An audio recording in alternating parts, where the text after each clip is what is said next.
Сәлеметсіңдер ме, қымбатты оқушылар? Біз бүгін ұлттық бірыңғай тест сұрақтарын талдауды ары қарай жалғастырамыз. Біз өткенде ең соңғы 7-ші сұрақпен біткен болатынбыз. Ал қазір 8-ші сұрақтан бастаймыз. Бізге берілген 8-ші сұрақ. Аналық және аталық гаметалардың дамып жетілуі. Бірінші гамета дегеніміз не?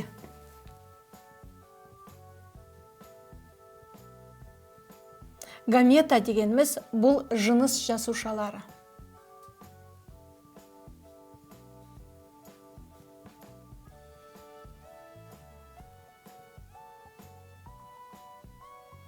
Жыныс жасушалары.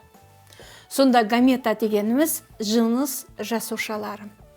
А жыныс жасушасы дегеніміз не?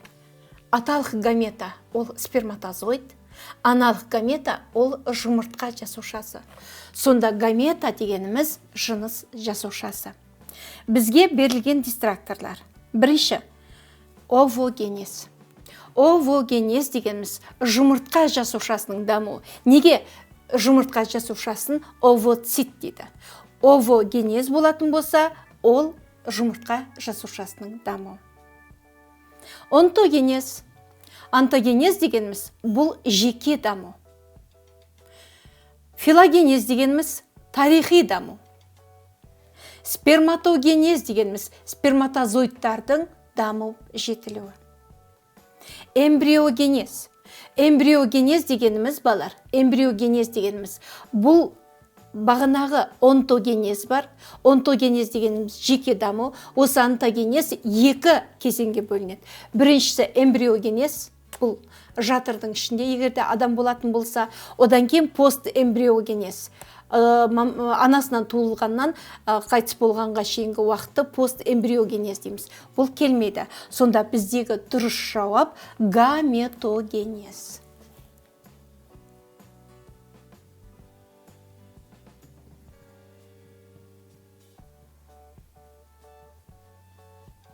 Сонымен, дұрыс жауап гаметогенез. А сұрақ қалай берілді?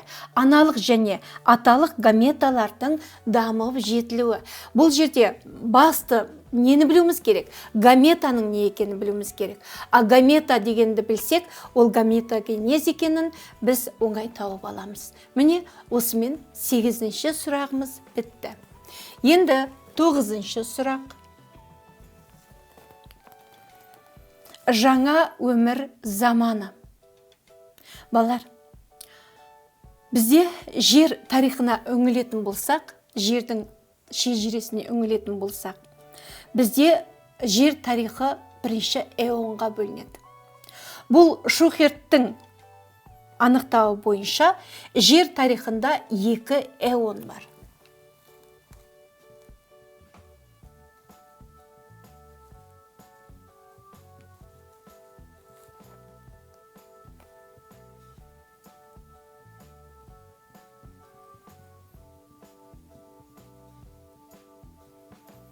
Бірінші криптозой,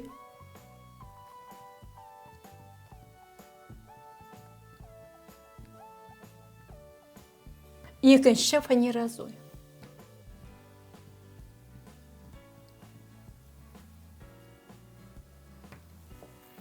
Криптозойға не жатады? Криптозойға архей мен протерозой жатады.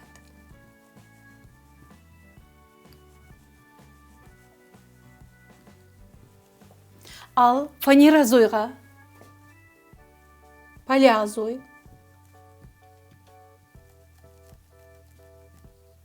мезозой,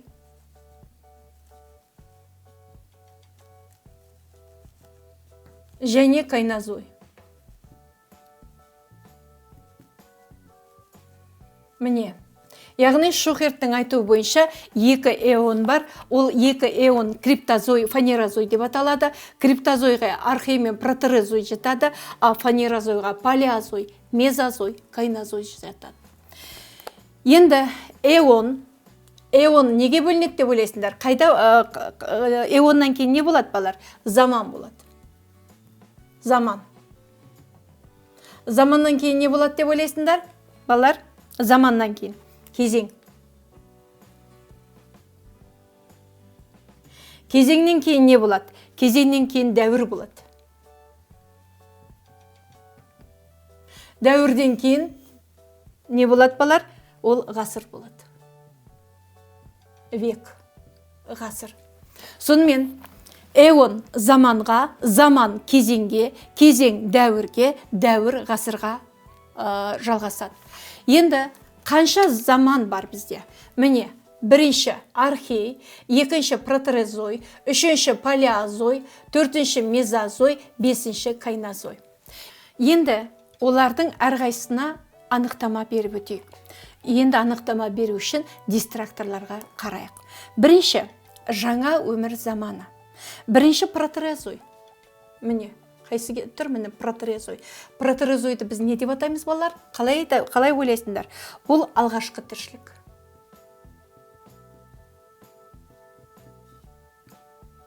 Алғашқы тіршілік. Екінші берілген бізге палеозой. Палеозой бұл ертедегі тіршілік балар.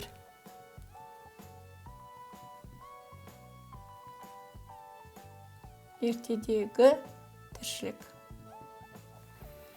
Келесі архей. Архей ежелгі. Ежелгі заман.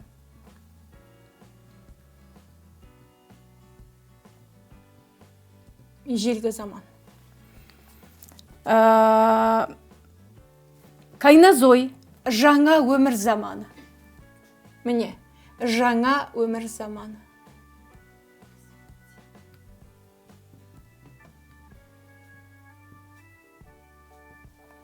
Одан кейін беріледі мезозой. Бұл ортадағы тіршілік. Мезозой ортадағы тіршілік. Ортадағы тіршілік. Сонымен қараңдар балар. Біздің 9-шы сұрағымыз қандай еді? 9-шы сұрағымыз жаңа өмір заманы. Не туралы беріп тұр? Жердің тарихы туралы беріп тұр. Жаңа өмір заманы. Сонымен қайсысы болды? Кайнозой болды. Бірінші архей, ежелгі заман. Протерозой, алғашқы тіршілік заманы. Палеозой, ертедегі тіршілік заманы. Мезозой, ортадағы тіршілік заманы. Кайнозой, жаңа өмір заманы. Міне 9-шы сұрақтың жауабы осы. Енді 10-шы сұрақ балар. 10-шы сұрақ былай дейді. Адамның іс-әрекеттері арқылы реттеліп отыратын тірі организмдер. Енді бұны бізге не айтып тұр? Нені көрсетіп тұр?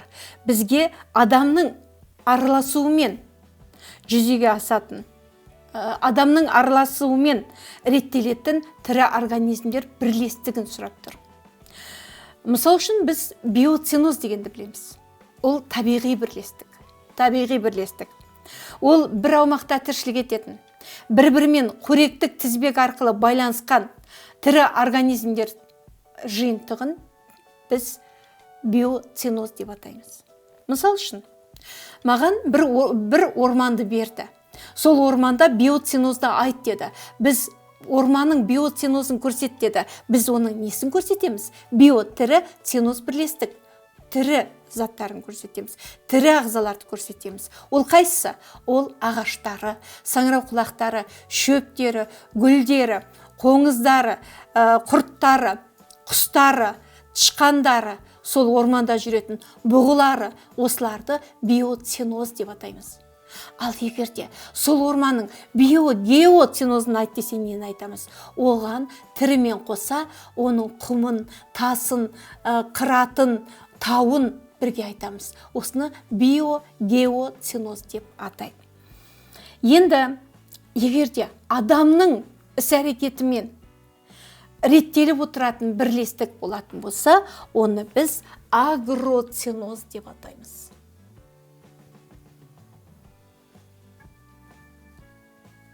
Міне балар, жауап не болады? Агроценоз болады.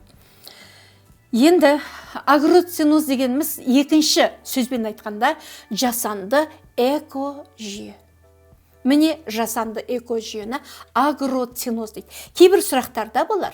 Кейбір сұрақтарда агроцинозға жатады деген сұрақтар көп келеді. Агроцинозды көрсет деген сұрақтар көп келеді. Сонда агроциноз адамның қатысуымен реттеліп отыратын бірлестік. Оған не жатады? Мысал үшін жайылым жатады. Жайылым жатады. Немесе бау-бақша жатады. Егістік жатады, балар. Егістікте адам егеді ғой. Сондықтан егістік жатады. Одан кейін тағы не жатуы мүмкін? Фермалар жатады, фермалар. Егерде адам өзеннің ағысын бұру үшін канал қазса, каналдар жатады. Міне осылар агроциноздар болып табылады. Және балар, бір қызығы елді мекендерде осы агроциноздарға жатады. Темір жолдары, немесе автомобиль жолдары, ол да адамның қолымен жасалған. Сондықтан бұларда жасанды экожүйеге жатады. Сонда агроциноз дегеніміз екінші сөзбен айтқан кезде жасанды экожүйе. Агроциноздың биоциноздан ерекшелігі неде? Биоциноз дегеніміз табиғи бірлестік. Одан ерекшелігі неде? Агроцинозда адам қатысады. Адам реттеп отырады агроцинозда. Сондықтан 10-шы сұрақта адамның іс-әрекеттері арқылы реттеліп отыратын тірі организмдер бірлестігі агроциноз деп аталады. Келесі 11-ші сұрақ.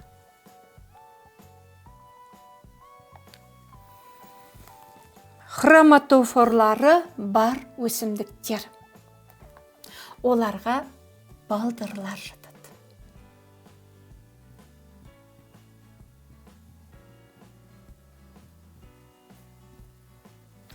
Балдырлар дегеніміз қандай өсімдіктер?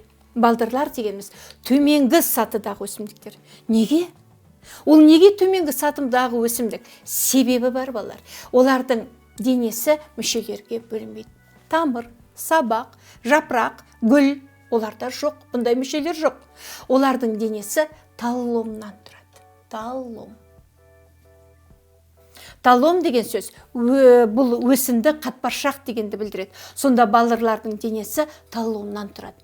Балдырларда болатын хлоропласттарды хроматофор деп атайды.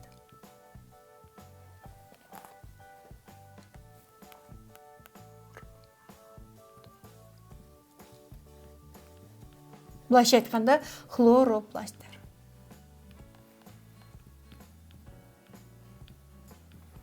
Сонда балдырдың денесінде болатын хлоропласттарды не деп атайды? Хроматофор деп атайды. Енді балдырларда пигменттеріне байланысты балдырлар бөлінеді. Жасыл балдырлар, қоңыр балдырлар және қызыл балдырлар деп бөлінеді. Міне балар, сонымен біз бүгін неше сұрақты талдадық? 4 сұрақты талдадық. 8-ші сұрақ. 8-ші сұрақ аналық, аталық жыныс жасушаларының жетілуі, түзілуі. Ол гаметогенез. 9-шы сұрақ. Жаңа өмір заманы. Ол кайнозой. 10-шы сұрақ.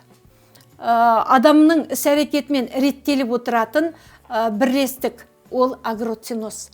Ал 11-ші сұрақ.